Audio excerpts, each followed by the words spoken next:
السلام عليكم ورحمة الله وبركاته. اللهم صل وسلم على سيدنا محمد وعلى أهله وأصحابه أجمعين. ازيكم حبايب قلبي، عاملين ايه؟ يا رب تكونوا بخير وكل سنة وانتم طيبين. ان شاء الله جاي لكم فيديو جديد، فيديو هيعجبكم جدا جدا. هنعمل ايه؟ هنعمل ان شاء الله الحجازية الاسكندرانية، حاجة في منتهى الجمال زي ما انتم شايفين كده. اللهم بارك. طبعا خليكم معانا كده لاخر الفيديو عشان نشوف الجمال ده عملناه ازاي، وما تنسوناش باللايك والاشتراك وتفعلوا الجرس كده يوصل لكم كل جديد من انا وبناتي، وبحبكم في الله جدا جدا. طبعا هنا بوريكم طبعا المقادير بتاعتنا، هنسمي الله وهنصلي على الرسول. طبعا هنا معايا كوبايتين من الدقيق اللي هو المتعدد الاستخدامات، وكوبايتين من دقيق السميط اللي هو الدقيق السمليطه اللي هو بتاع البسبوسه، ومعلقتين لبن بودر، وكيس خميره فوريه، وكوبايه من السكر، ومعلقتين كبار من السمنه او الزبده المتوفر عندك. خلاص، وكوبايه من الميه. طريقتها سهلة جدا، وعايزة اقول لكم جميلة في منتهى الجمال، حاجة يعني اللهم بارك. يعني زي ما قلت كده، ما شاء الله الشتاء بيحب الحاجات الحلوة، والحاجات بالذات اللي بتبقى في الفرن بتدفي في الفرن وبتبقى جميلة جدا. اول حاجة هنعملها ايه؟ هنختبر كده الخميرة بتاعتنا، هننشطها. هنعمل ايه؟ هنحط كده في طبق او في بولة او في اي حاجة، هنفضي كيس الخميرة، وطبعا انا حطيت كده كوباية السكر دي 4 معالق كبار من السكر. خلاص، يعني انا حطيت ما شاء الله للصينيه اللي احنا عملناها دي، حطيت لها 4 معالق كبار من السكر، من معالق الاكل. وحطيت كوبايه ميه كده، ميه من اللي هي مية دافيه، لا هي سخنه قوي ولا هي بارده قوي. خلاص، وهنركنها كده على جنب، وهنيجي نستخدم هنا ايه، هنحط كل ايه المواد الجافه كده مع بعضها. حطيت طبعا دي اللي هو دي السونليت اللي هو دي البسبوسه، ده بيجي خام كده من عند العطار. انتي ممكن برضو بيتعمل بيه بسبوسه وبيتعمل بيه كل حاجه. حطيت كده كوبايتين، ونزلت طبعا بكوبايتين الدقيق نخلينهم. ده دقيق متعدد الاستخدامات، اي دقيق انت يعني بتحبيه هتضيفيه. وحطيت معلقتين لبن بودر. مش حابه ان انت تضيفي لبن بودر، ما تضيفيش، هي اساسا يعني يعني احنا هنعجن بميه، بس انا حبيت ان انا اديها طعم بصراحه، واديها قيمه كمان غذائيه. وبصراحه اللبن البودر بيخلي يعني العجينه او الحاجه بتبقى طعمها حلو جدا، ولونها كمان حلو.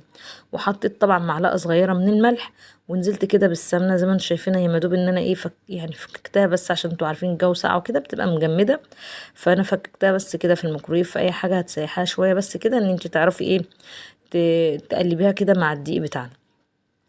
الدقيق اللي انا استخدمته قد ايه؟ انا استخدمته 350 جرام من دقيق البسبوسه، و300 جرام من الدقيق اللي هو ايه الدقيق العادي. خلاص، يبقى احنا استخدمنا كله 650 جرام. هقلب بالشكل ده. طبعا لازم نخلي الدقيق كله يشرب كده السمنه، يبقى كله متشرب بالسمنه كده. يعني بتقلبيه كده بالطريقه دي، يعني زي كانك بتعملي بالظبط ايه، مثلا، او بنعمل كسكسي حاجات، يعني بنفركه كده على ايدينا ان احنا نبوش فيه ايه السمنه كلها. بحبكم في الله جدا جدا طبعا، وبحب تعليقاتكم الجميله، ويا رب يدومكم نعمه في حياتنا. وزي ما قلت كتير يعني في كل فيديو، اي حد عايز اي حاجه اكتب لنا في التعليقات، وان شاء الله احنا مكملين مع بعض. ويا رب كده يكون سنه سعيده عليكم، وبالتوفيق والنجاح لنا اجمعين. اخواتي من بره مصر والله بحبكم جدا جدا.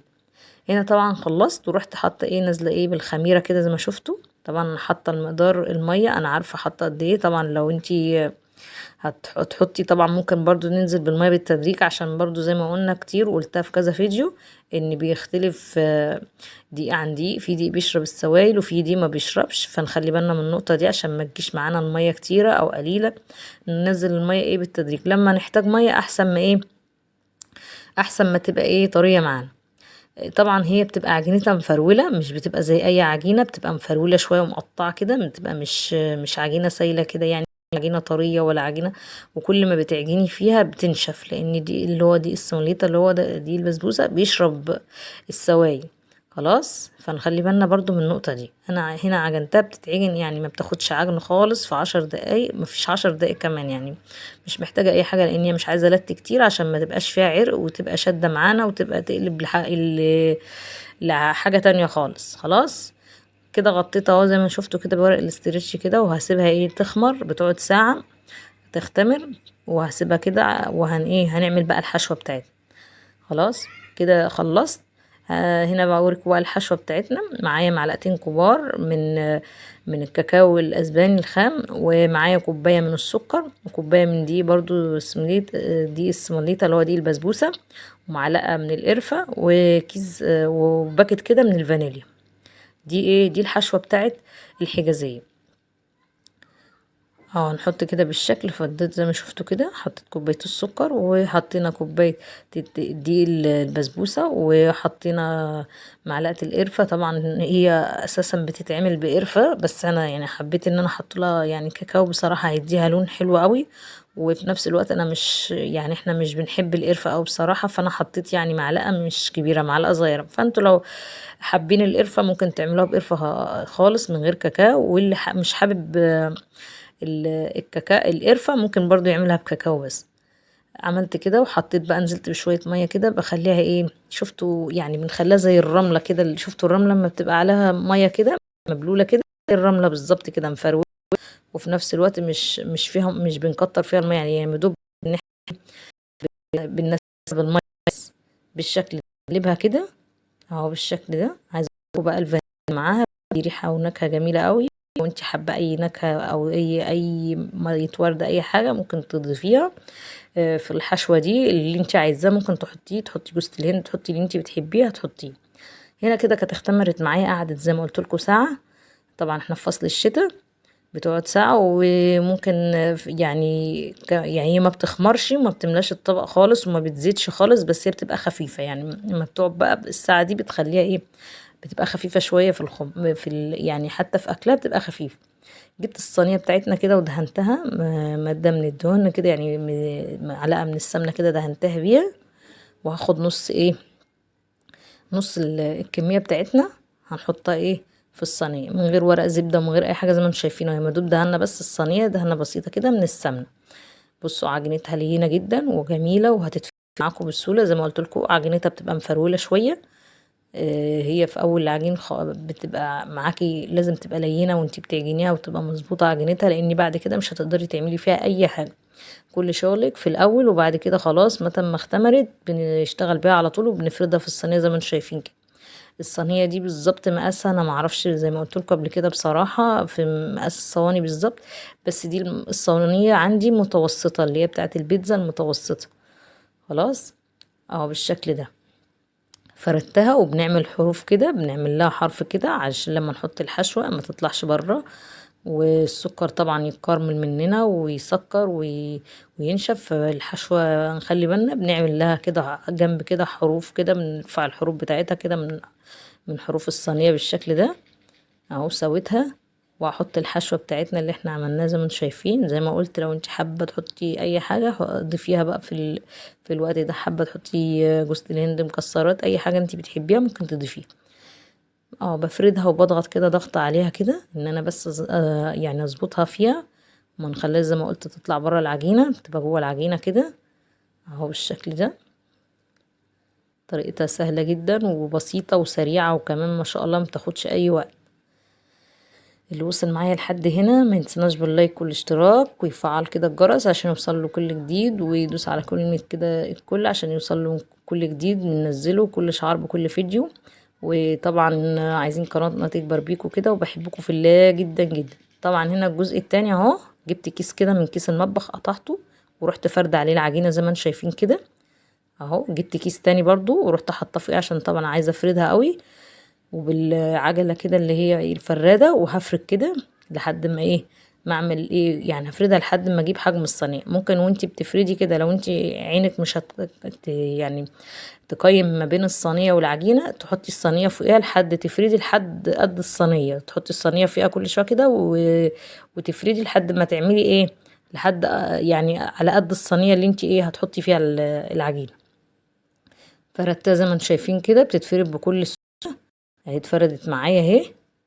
عينة الكيس اللي من على الوش اهو قدامكم، وهشيلها بالكيس اللي تحت اهو بالراحة خالص اهو. وهروح قلبها بالشكل ده على الصينية على الوش اهو، وهروح شايلة الكيس خالص اهو بكل سهولة. طبعا الزوادات دي كلها هشيلها وهوريها لكم بتتشال بكل سهولة خالص.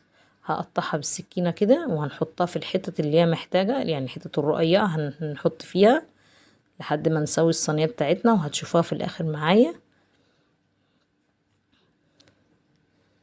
اهو بالشكل ده.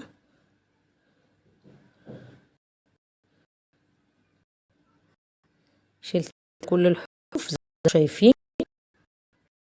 الله اللهم بارك، يعني بسم الله ما شاء الله، يعني بسم الله ما شاء الله، يعني حلوة قلتلكوا كانت جميلة جدا جدا. جبت خلصت سويتها خالص. الشوكولاتة هنعمل احنا بنشوف الحاجة، بمشي بالخطوط كده زي ما انتم شايفين، وهرجع بيها تاني.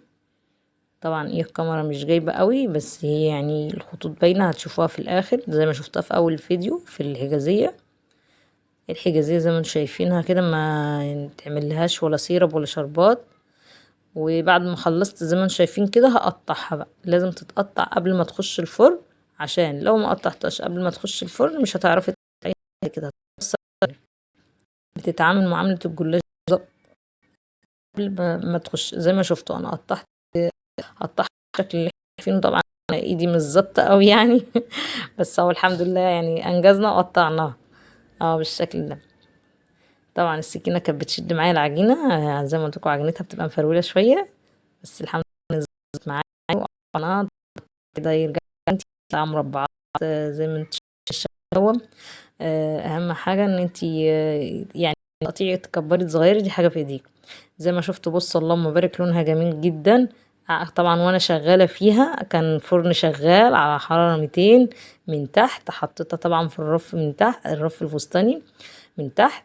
واللهم بارك، اول ما بتستوي هي بتقعد بالظبط حوالي 35 دقيقه، ممكن تقعد معاكي 45 على حسب الفرن.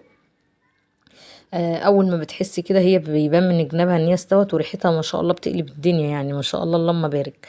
زي ما قلت لازم تخش على فرن ساخن جدا، ما تخشش على فرن بارد.